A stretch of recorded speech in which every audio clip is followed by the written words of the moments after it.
सर्वेभ्यो नमो नमः। मैं आकाश तिवारी संस्कृत परीक्षा पथ के इस यूट्यूब चैनल पर पुनः आपका बहुत बहुत स्वागत करता हूं। हमारा विषय चल रहा है छंद, जो कि आने वाली सभी प्रतियोगी परीक्षाओं के लिए महत्वपूर्ण विषय है। चाहे वो MP टेंट हो, LT ग्रेड हो, TGT, GIC प्रवक्ता, BPSC TRE4, UGC net, JRF, EMRS और असिस्टेंट प्रोफेसर। इससे इतर जो परीक्षाएं हैं उन सभी के लिए भी ये बहुत ही महत्वपूर्ण विषय है छंद। इससे पूर्व कक्षाओं में 4 कक्षाओं में हमने पढ़ा छंद का सामान्य परिचय, छंद पे जो यति होती है, जो विराम होते हैं वो किन किन स्थानों पर होते हैं उसके बारे में जाना, उनके लक्षण समझे, उनके विरामों के स्थान किस तरीके से निश्चित किए जाते हैं वो समझा। जैसे कि छंद शास्त्र के आचार्य हैं आचार्य पिंगल, जिन्होंने छंद शास्त्र के प्रवर्तक हैं, आचार्य हैं, उन्होंने छंद शास्त्र के बारे में बताया। और छंदों का जो प्रयोग किस तरीके से वाक्यों में होना चाहिए हमने पढ़ा। पिछली कक्षाओं में छंदों के बारे में विश्लेषण पढ़ा, उपजाति इत्यादि छंदों के बारे में हमने अध्ययन किया। आइए कुछ नए छंद के साथ आज की कक्षा का प्रारंभ करते हैं। छंद से पूर्व अपना नियम के अनुरूप श्लोक के साथ कक्षा का प्रारंभ। आज का ये श्लोक है भारतीय परंपरा या भारतीय मनीषियों की जो विचारधारा है उसको लेकर हमने ये श्लोक यहाँ लिया है। अयम निजः परो वेत्ति गणना लघुचेतसाम उदारचरितानां तु वसुधैव कुटुम्बकम्।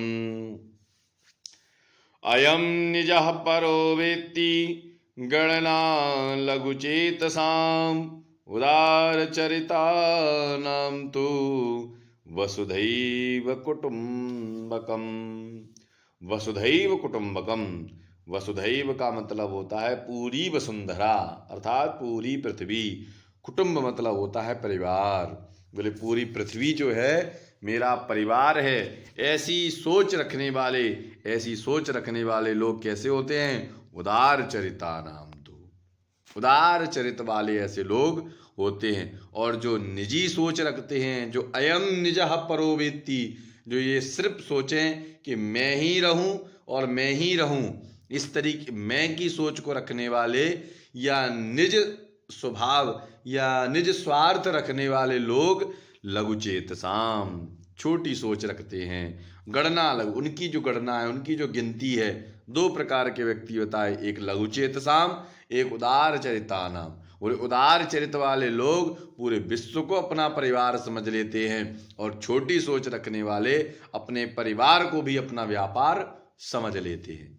हमारे भारतीय मनीषियों की जो विचारधारा है वो विश्व को परिवार मानती है, और पाश्चात्य जो विचारधारा है वो पूरे संसार को बाजार मानती है। और बाजार में हमेशा क्या होता है? व्यापार।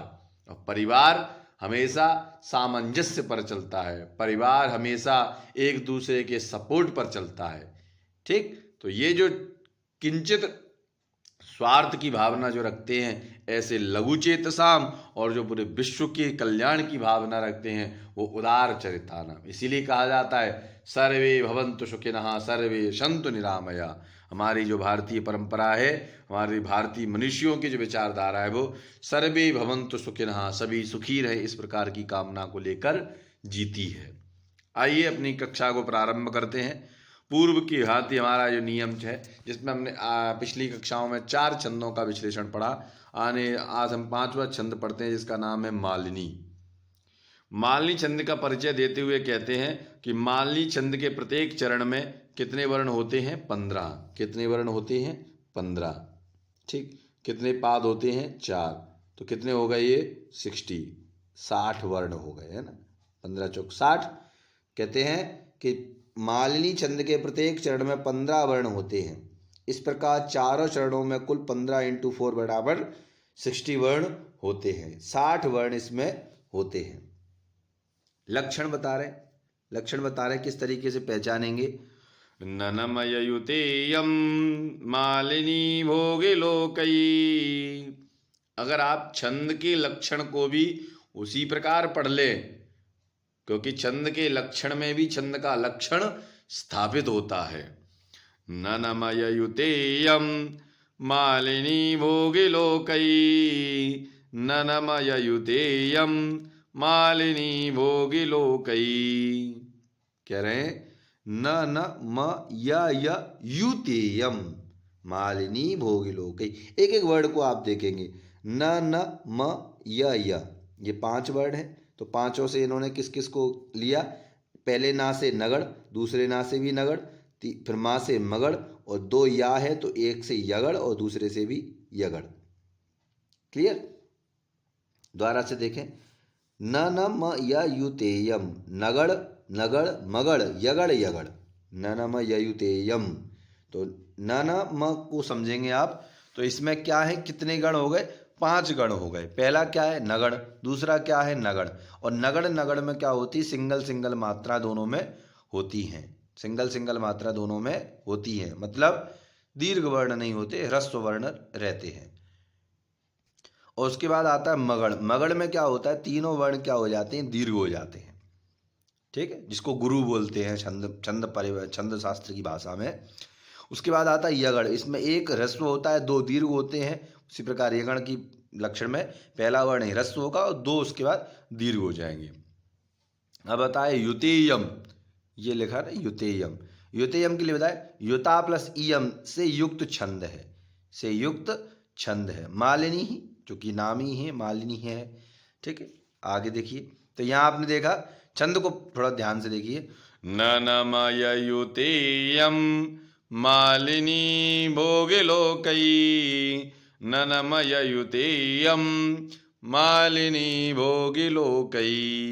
आपको अगर छंद का लक्षण अगर ढंग से याद होगा ना, तो निश्चित मानिए कि आपका कभी भी छंद का प्रश्न गलत नहीं हो सकता। इसीलिए छंद के लक्षणों को ध्यान में रखिए। अब यहाँ भोगिलोकई शब्द को स्थापित कर रहे हैं।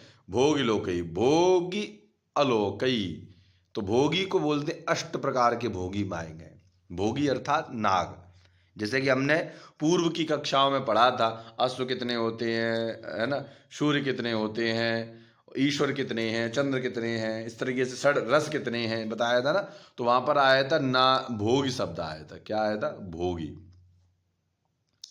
तो भोगी शब्द के लिए यूज करते हैं क्या? एक सेकंड। भोगी मतलब होता है सर्प। भोगी मतलब क्या होता है? सर्प। तो सर्प कितने प्रकार के होते हैं? कितने प्रकार के फेमस हैं? 8। कितने प्रकार के फेमस है? 8। और भोग लोकई, लोक मतलब होता है संसार। लोक मतलब क्या होता है? तो ये कितने हैं? 7। ठीक है, तो 8वें और 7वें अक्षर में क्या कह रहे हैं? 8वें और 7वें अक्षर में यति होगी, अर्थात जिस छंद के प्रत्येक चरण में क्रमशः नगड़ नगड़, मगड़, यगड़ तथा यगड़ आए तो वह मालिनी छंद समझना चाहिए। भोगी अर्थात नाग 8 प्रसिद्ध है, लोक अर्थात संसार में 7 प्रसिद्ध है। मालिनी छंद के प्रत्येक चरण में 8वें और 7वें अक्षर पर क्या होती है? यति होती है।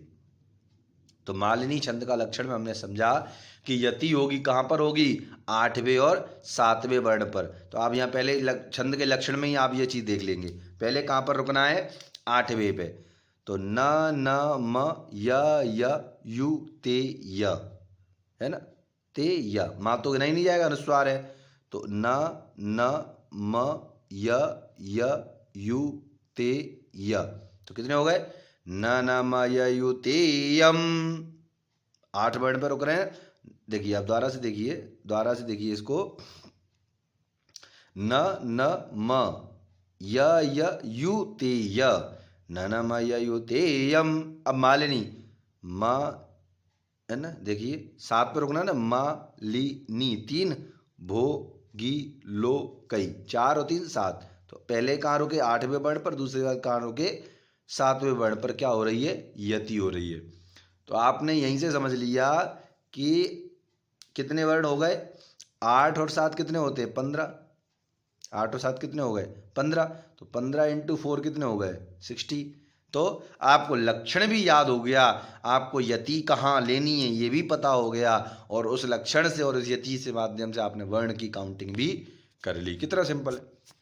तो ननमययुतेयं मालिनी भोगिलोकै, ननमययुतेयं मालिनी भोगिलोकैः। तो इसमें बताया कि पहले नगड़, फिर नगड़, फिर मगड़, यगड़, यगड़। ठीक, तो मगड़ नगड़ में क्या बताया था, तीनों ही कैसे होंगे, ह्रस्व होंगे। तीनों ही कैसे होंगे, ह्रस्व होंगे।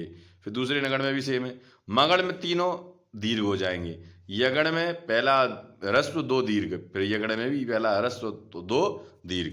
आइए अब लक्षण को देखते हैं, छंद को उदाहरण देखते हैं। इधर उदाहरण देखिए आप, सरसि जन मुनि विद्धम शैवलेनापि रम्यम मलिनमपि हिंसाम सौरलक्षम लक्ष्मीं तनोति। आप थोड़ा सा छंद के लक्षण को देखेंगे, इस छंद को लक्षण को द्वारा से देखने का। सरसि जमुनि विद्धम शैवलेनापि रम्यम मलिनमपि हिमांशोर्लक्ष्मीं तनोति।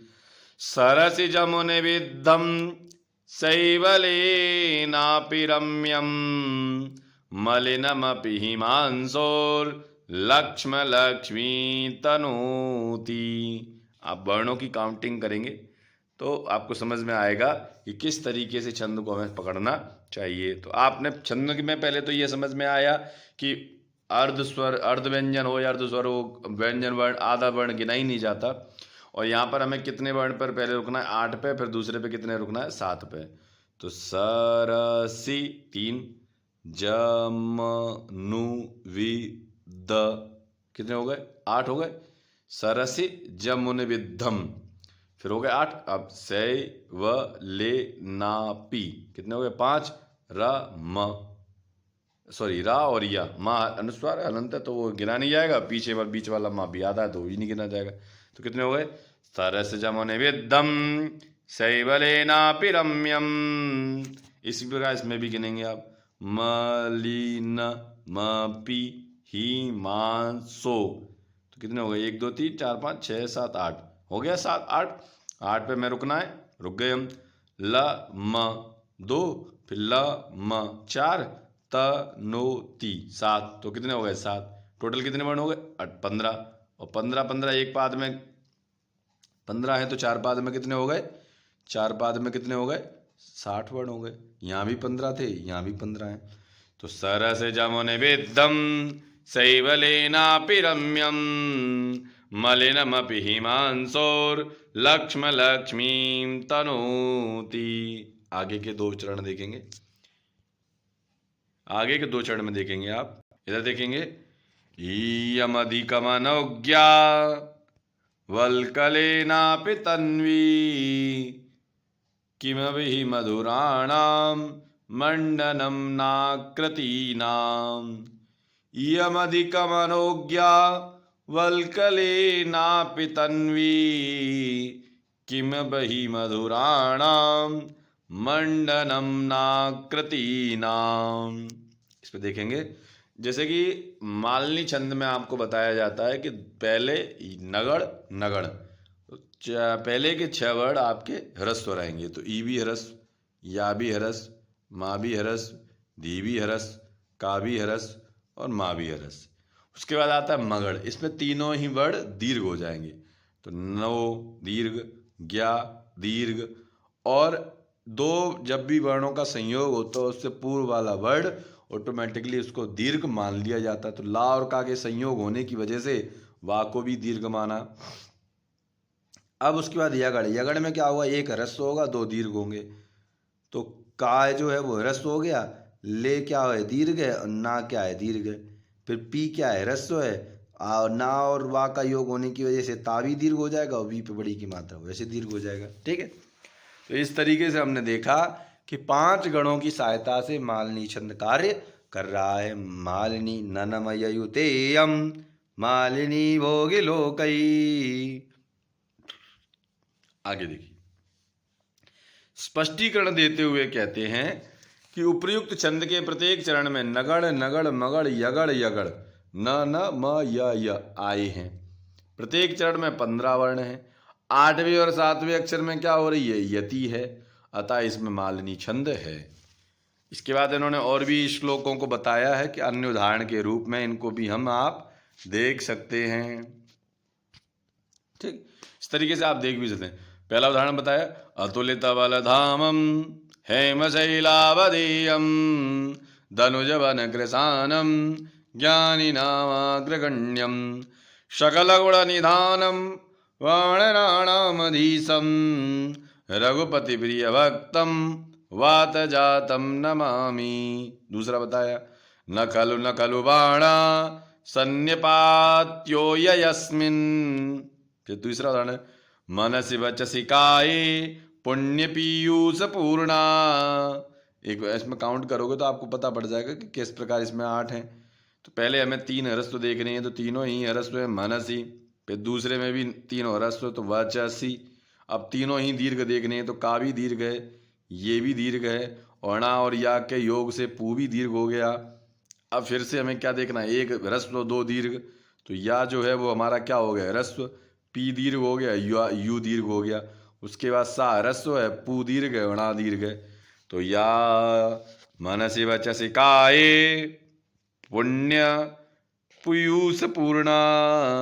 ठीक, इस प्रकार ये छंदों के लक्षण है, अन्य उदाहरण के रूप में हमने देखा। अब हमारे सामने नक्षत्र छंद आता है, इसका नाम है मंदाक्रांता। तो इससे पहले वाले मालनी छंद में हमने देखा, उदाहरण के तौर पर हमने उनको देखा कि अतुलित बलधामम हेमशैलावधेयम सबसे फेमस है, और रामचरितमानस का पंचम सोपान सुंदरकांड का हनुमान जी का प्रिय छंद भी है, और हनुमान जी का स्तुति में ये बोला गया है। तो उदाहरण के रूप में हम इसे याद रख सकते हैं। अगर कोई हमसे पूछता है मालनी छंद का उदाहरण सुनाइए, तो अतुलित बलधामम हेमशैलावधेयम, बड़े आसान तरीके से आप किसी भी परिभाषा में या किसी भी एग्जाम में अगर आपसे पूछा जाए कि मालनी छंद के लक्षण के साथ आप अपना उदाहरण दीजिए, तो ननमयुतेयम मालिनी भोगिलोकई, लक्षण हो गया। अतुलित बलधामम हेमशैलावधेयम, उदाहरण हो गया। इस तरीके से हमें उदाहरण और छंद का लक्षण पता होना चाहिए। अब इसके बाद आता है मंदाक्रांता। इसके परिचय में कहते हैं कि मंदाक्रांता छंद के प्रत्येक चरण में 17 वर्ण होते हैं, और चारों चरणों में कुल 17 × 4 बराबर 68 वर्ण होते हैं। कितने हैं, 68, 68 वर्ण इसमें होते हैं, है ना। 17 एक पाद में, 2 में, है ना, तो चारों में मिलाकर 68 वर्ण ये हो जाते हैं। आगे लक्षण कहते हैं, लक्षण को थोड़ा ध्यान से समझिएगा। मंदाक्रांता जलधि सडगैर भो नतौ तात गुरु चेत। बहुत अच्छा लगता है। अगर किसी, मैं अपनी राय मानूं तो मंदाक्रांता छंद इतना मनोहर है कि आप इसको गाते हैं, बहुत ही सौम्य लगता है। आपको छंद के लक्षण से ही पता पड़ जाएगा कि ये छंद कितना मतलब आत्मसात करने लायक छंद है। मंदाक्रांता जलधि सडगैर भो नतौ तात गुरु चेत। मंदाक्रांता जलधि सडगैर भो नतौ तात गुरु चेत। ठीक, इसमें बता रहे भो, भो का मतलब हो गया मगड़ और भगड़, मगड़ और भगड़। अब आया इसमें नतऊ, नतऊ का मतलब हो गया नगड़ और तगड़। फिर ताद, ताद का मतलब हो गया तगड़, और फिर हो गया 2 गुरु, 2 क्या है, गुरु हैं। ठीक है, तो मतलब कितने गण हुए इसमें, 1 2 3 4 5, 5 गण और 2 गुरु। ठीक है, इस तरीके से इसकी परिभाषा समझनी चाहिए। आपकी इस परिभाषा को लक्षण में उतारने की कोशिश करें। लक्षण में भी आप इस परिभाषा को उतारेंगे तो बड़े आसान तरीके से आप उतार सकते हैं। देखिए मंदाक्रांता, तो मगड़ में आपको तीनों कैसे देखने हैं, दीर्घ। तो ना और दा का संयोग होने की वजह से माँ भी कैसा हो गया, दीर्घ हो गया। ठीक है, माँ कैसा हो गया, दीर्घ हो गया। ठीक है, फिर दा ऑटोमेटिकली दीर्घ है ही, और क्रा भी दीर्घ है, तीनों दीर्घ हो गए। भगण में आप देखेंगे कि पहला वर्ण दीर्घ और बाकी दो ह्रस्व, तो ता दीर्घ है, ज ल ह्रस्व है। नगण में आपको तीनों ही ह्रस्व देखने हैं, तो नगण में धी भी ह्रस्व, सा भी ह्रस्व, डा भी ह्रस्व। उसके बाद आपको तगड़ में पहले दो वर्ण दीर्घ और उसके बाद फिर ह्रस्व, तो गई भी दीर्घ हो गया और भो भी दीर्घ हो गया और ना हो गया ह्रस्व। अब ताद, ताद में आप देखेंगे कि पहले के दो दीर्घ, उसके बाद फिर क्या आएगा, एक ह्रस्व आएगा, तो ता भी दीर्घ हो गया और गु भी दीर्घ हो गया और रू भी दीर्घ है। और चेत, चेत का मतलब हो गया गुरु चेत, दो बार गुरु का शब्द का प्रयोग यहाँ पर किया जाएगा, अर्थात 5 गण और 2 गुरु रहेंगे। आगे कहते हैं, देखिएगा, यदि आए तो मंदाक्रांता, जलधि, समुद्र 4 प्रकार से फेमस है। षड मतलब 6 जो है, षड मतलब 6 और अगई मतलब होता पर्वत, तो पर्वत कितने हैं, 7, इसीलिए 4 6 7 वर्णों पर क्या होती है, यति होगी। जलधि सड़गई, षड मतलब 6 रस जो है वो प्रसिद्ध है, तो जलधि सड़गई के रूप से माना गया। और मंदाक्रांता जलधि सड़गई, नतौ भो नतौ तात गुरु चेत। आगे उदाहरण देखिए, उदाहरण के रूप में हम आगे समझने का प्रयास करेंगे, लक्षण को थोड़ा समझेंगे फिर उदाहरण पकड़ेंगे इनका। कि अर्थात जिस छंद के प्रत्येक चरण में मगड़ हो, भगड़ हो, नगड़ हो, तगड़ हो, तगड़ हो और 2 गुरु आए तो वो मंदाक्रांता छंद होगा। और इस छंद में चौथे, आठवें और चौथे, छठवें और सातवें, 4 6 और 7वें वर्ण पर क्या होती है, यति होगी। क्या होगी, यति होगी। मंदाक्रांता 4 हो गए, जलधि सड़गैर 6 हो गए, भो नतौ तात गुरु चेत 7 हो गए। मंदाक्रांता छंद में कितने वर्ण बताए, 17। तो यहाँ आप देखेंगे, एक मगड़ में तीनों दीर्घ, भगड़ में 2 दीर्घ एक ह्रस्व, नगड़ में तीनों ह्रस्व, तगड़ में 2 दीर्घ एक ह्रस्व, तो तगड़ का में 2 दीर्घ और एक ह्रस्व और 2 हो गए आपके गुरु। इस प्रकार ये कितने वर्ण हो गए, 14। उदाहरण देखिए, बहुत ही फेमस उदाहरण है, कालिदास का ग्रंथ है उसका ये उदाहरण है, बहुत ही रम्य और बहुत ही सुंदर ये उदाहरण है। कश्चित् कांता वीर गुरुणा स्वाधिकारात् प्रमत्ता। ठीक है, वो न कश्चित् कांता वीर गुरुणा स्वाधिकारात् प्रमत्ता। कश्चित् कांता वीर गुरुणा स्वाधिकारात् प्रमत्ता। शापेनास्तं गमितमहिमा वर्षभोग्येन भरतु। कालिदास जी के द्वारा लिखा एक ग्रंथ है मेघदूत, उसका ये मंगलाचरण है। बहुत ही मंदाक्रांता छंद में लिखा गया ये ग्रंथ है, बहुत ही सौम्य, बहुत ही रम्य लगता है पढ़ने में। कश्चित् कांता वीर गुरुणा स्वाधिकारात् प्रमत्ता। शापेनास्तं गमितमहिमा वर्षभोग्येन भरतु। ठीक, इस प्रकार ये छंद का लक्षण है। इसमें हम देखेंगे जैसे कि किस प्रकार गणों को निश्चित किया गया। तो पहले है मगड़, तीनों ही कैसे हो जाएंगे, दीर्घ हो जाएंगे, क्योंकि शा और चा का योग से का दीर्घ हो गया, ठीक, ची दीर्घ है और ता तो कोई मतलब का नहीं, इसलिए का भी यहाँ दीर्घ है। फिर आ गया विरह गुरुण, ये कांत विरह गुण, भगण, भगड़ में पहला दीर्घ, वी में विरह छोटा है और रा में भी ये छोटा है। इस प्रकार नगड़ में भी पहले क्या होंगे, तीनों दीर्घ हो जाएंगे, ह्रस्व हो जाएंगे, तो हा गु रू तीनों ही हो गए। तगड़ में पहला दीर्घ, फिर वा भी दीर्घ और फिर धी क्या हो जाएगा, ह्रस्व हो जाएगा। तगड़ का मतलब हो गया पहले 2 दीर्घ और एक और ह्रस्व, आगे लास्ट वाला ह्रस्व। तो का भी दीर्घ, रा भी दीर्घ और प्रा में क्या हो जाएगा आपका, ये ह्रस्व हो जाएगा। और मत्तः म डबलता का संयोग होने की वजह से ये दीर्घ हो जाएगा, और ता अनुस्वार के संयोग, इस विसर्ग के संयोग आने से ये दूसरा वाला ता भी क्या हो जाएगा, गुरु हो जाएगा। तो हमने क्या देखा, इस प्रकार ये मगड़ भगड़ नगड़ तगड़ तगड़ और गुरु के संयोग से ये लक्षण सिद्ध हो रहा है। आगे देखिए, आगे इसी श्लोक को पूरा करते हुए पूरी बात कह रहे हैं। यश्च चक्रे जनक तनया स्नादपोन्योदकेषु स्नग्धक्षाया तरसु वसतिं रामगेर्याश्रमेषु।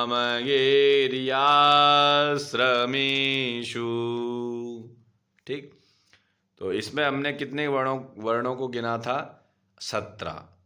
कितने वर्णों को गिना था, 17। कहाँ कहाँ पर यति हो रही थी, 4, 6 और 7। तो इस श्लोक को आप पढ़ेंगे तो अपने आप आपको समझ में आ जाएगा।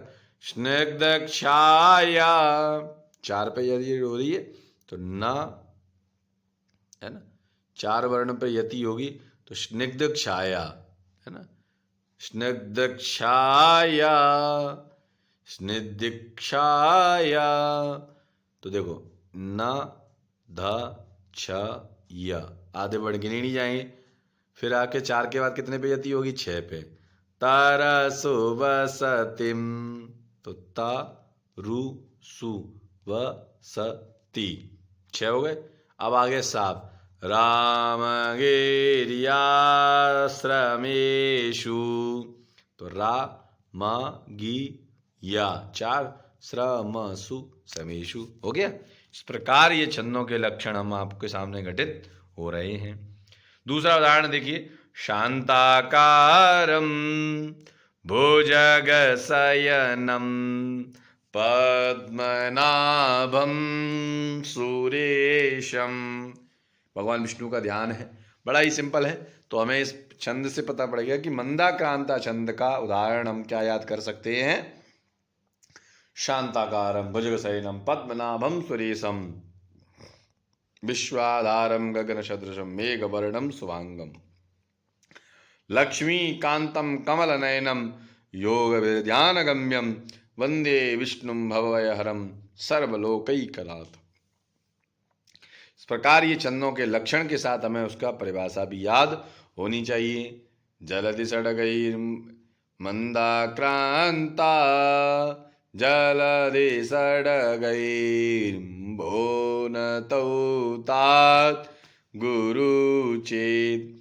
स्पष्टीकरण करते हुए यहाँ बताते हैं, उपर्युक्त उदाहरण में मगड़ भगड़ नगड़ और तगड़ तगड़ तथा गुरु गुरु भो नतौ तात गुरु वर्ण आए हैं, अर्थात जलधि मतलब होता है 4, सड़ मतलब होता है 6, अग मतलब होता है पर्वत, ये कितने हैं 7। इन वर्णों पर यति होगी। यहाँ मंदाक्रांता छंद के प्रत्येक चरण में 17 वर्ण होते हैं। और उदाहरण यहाँ पर दिए, विद्यातीर्थे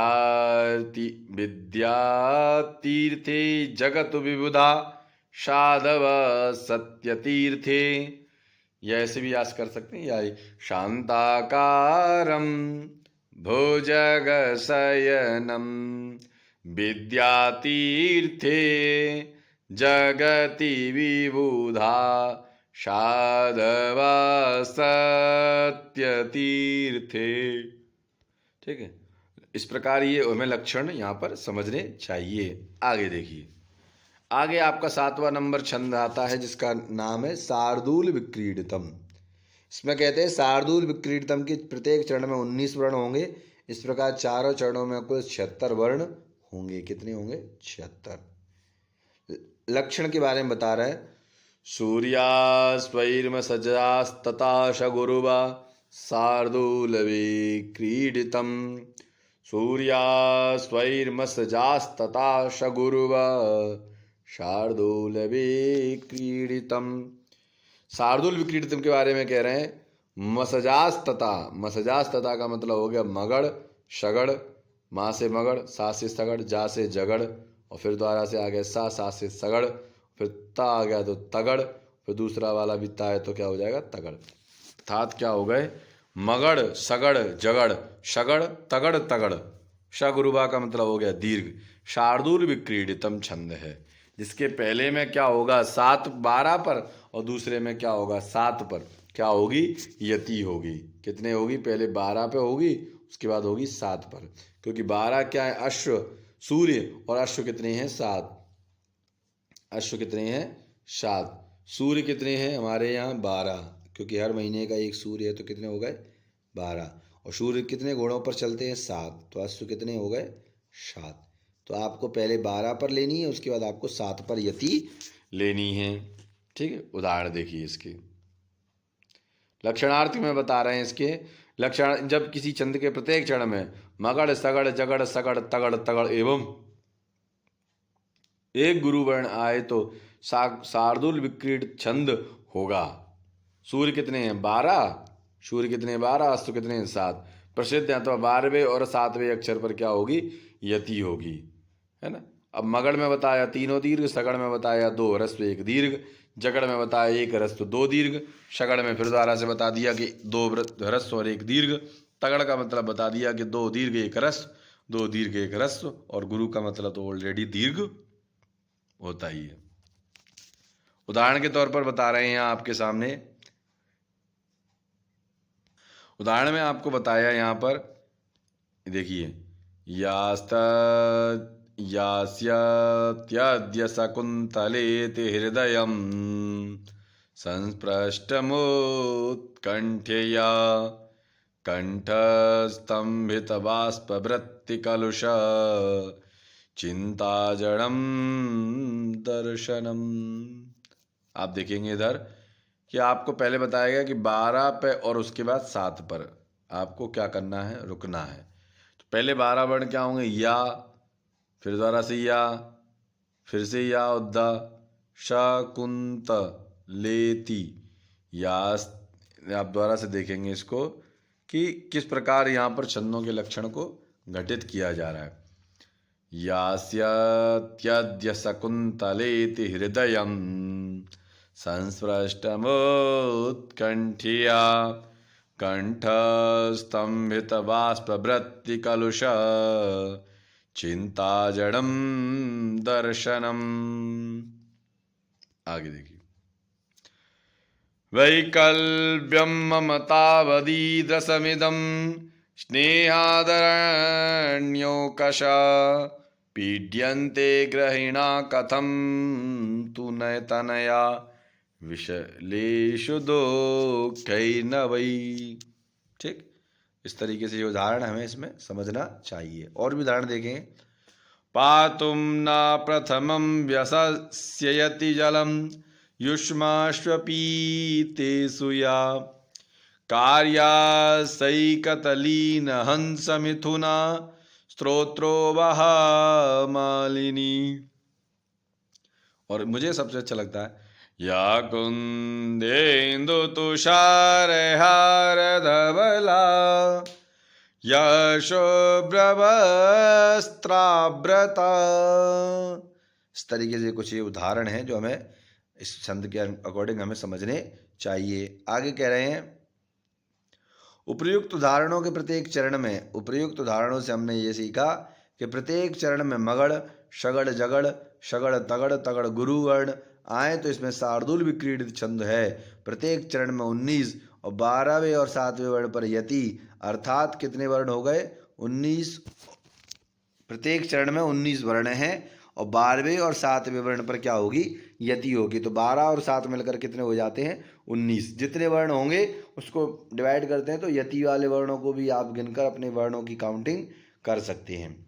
और उदाहरण बताए, शुक्लां ब्रह्म विचार सार परमा माद्यां जगद्व्यापिनीं यत्पूर्वं विधिना ललाटलिखितं तन्मार्जितुं कः क्षमा।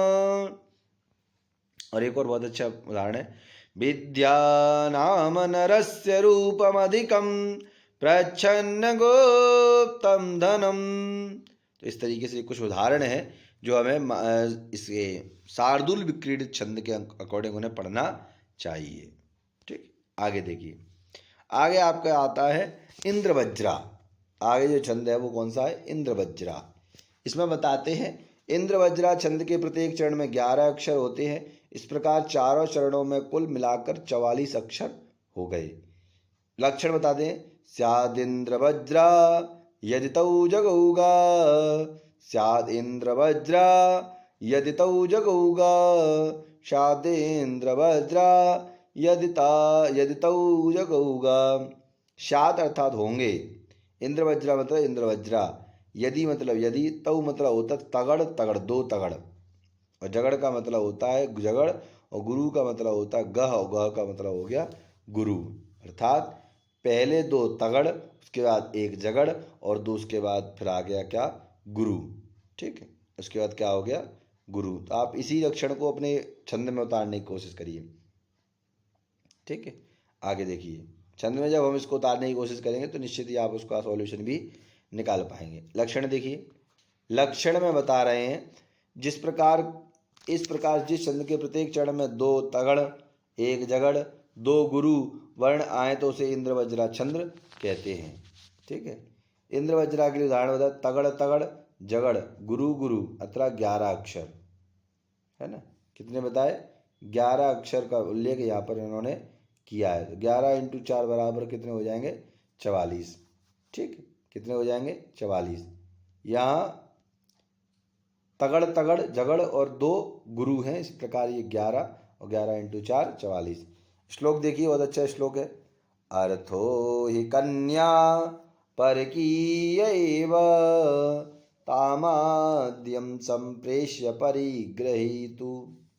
अर्थो हि कन्या परकीयैव तामाद्य संप्रेष्य परिगृहीतु। ठीक है, अर्थो ही कन्या, पहले 2 वर्ड कैसे होगा, दीर्घ ही हो गया छोटा। तगड़ में 2 दीर्घ 1 ह्रस्व, जगड़ में 1 ह्रस्व 1 दीर्घ 1 ह्रस्व, और एव शब्द है उसमें 2 गुरु शब्दों का प्रयोग किया गया है। ठीक है, आगे देखिए। आगे कहते हैं, जातो ममायम विशदा प्रकामम प्रत्यर्पितन्यास इवांतरात्मा। ठीक है, तो प्रत्यर्पितन्यसी न्यास इवांतरात्मा, इस तरीके से उदाहरणों को हमें समझना चाहिए। आगे देखिए, स्पष्टीकरण देते हुए छंद का कहते हैं कि जिस छंद के प्रत्येक चरण में तगड़ तगड़ जगड़ 2 गुरु वर्ण आए अथा इसमें इंद्र वज्रा छंद है। इसके प्रत्येक चरण में 11 वर्ण है, पदांत में यति विराम है। जब छंद के लक्षण में यति विराम के लिए निर्देश ना हो तो नियम अनुसार पदांत को श्लोकार्ध में यति लगान माननी चाहिए। यदि सर्वत्र पादांते श्लोकार्धे तो विशेषता, यदि कोई लक्षण कोई यति नहीं है तो श्लोक के अंत में तो आपको रुकना ही है। ठीक है, इसलिए जिस किसी भी छंद के लक्षण में यति विराम का कोई निर्देश स्पष्ट ना हो उन छंदों में पादांत में यति माननी चाहिए। इंद्र वज्रा, उपेंद्र वज्रा, वसंतलिका, वंशस्थ इत्यादि नामों से इत्यादि छंदों में पादांत में यति होगी, क्योंकि इन छंदों के लक्षण में यति स्थल या विराम स्थल का निर्देश नहीं है। इंद्र वज्रा में भी नहीं है, भूपेंद्र वज्रा में भी नहीं है, वसंतलिका में भी नहीं है, और वंशस्थ छंद में भी यति का कोई उल्लेख नहीं है। आगे देखिए, अन्य उदाहरण के रूप में यहाँ पर समझने का प्रयास करेंगे। जीवन्तु मे शत्रुगणा सदैव आहार निद्रां भयमेथुनानि शास्त्रेषु निष्ठा प्रशष्ट शिक्षा शास्त्रेषु निष्ठा सहजश्च बोधः। ठीक है, इस प्रकार ये कुछ अन्य उदाहरण हैं जिन्हें भी हमें समझना चाहिए। ठीक, आज की कक्षा को फिर यहीं समाप्त करते हैं। यह हमारी कक्षा का 5वां भाग था, जिसमें हमने छंदों का मुख्य छंदों का सामान्य परिचय हमने यहाँ देखा, उनका लक्षण, उनकी परिभाषा और उनसे बनने वाले उदाहरण भी हमने समझने का प्रयास किया। और इसी के साथ आज की कक्षा को यहीं समाप्त करते हैं। जो भी छात्रगण हमारी कक्षा से जुड़ रहे हैं उनको बहुत बहुत धन्यवाद, बहुत बहुत साधुवाद। और जो भी हमारे टेलीग्राम चैनल से जुड़ना चाहते हैं तो हमारे संस्कृत परीक्षा पथ के टेलीग्राम चैनल से जुड़ सकते हैं, जो कि आपको निःशुल्क नोट्स प्रोवाइड कराएगा। इसलिए जो भी कक्षाएं हो रही हैं उनकी आपको फ्री PDF चाहिए तो आप हमारे संस्कृत टेलीग्राम चैनल से भी जुड़ सकते हैं, जिसका नाम है संस्कृत परीक्षा पथ। ठीक है, और इसी के साथ आज की कक्षा को यहीं समाप्त करते हैं। धन्यवादः। जयतु संस्कृतम, जयतु भारतम। सर्वेभ्यो नमो नमः।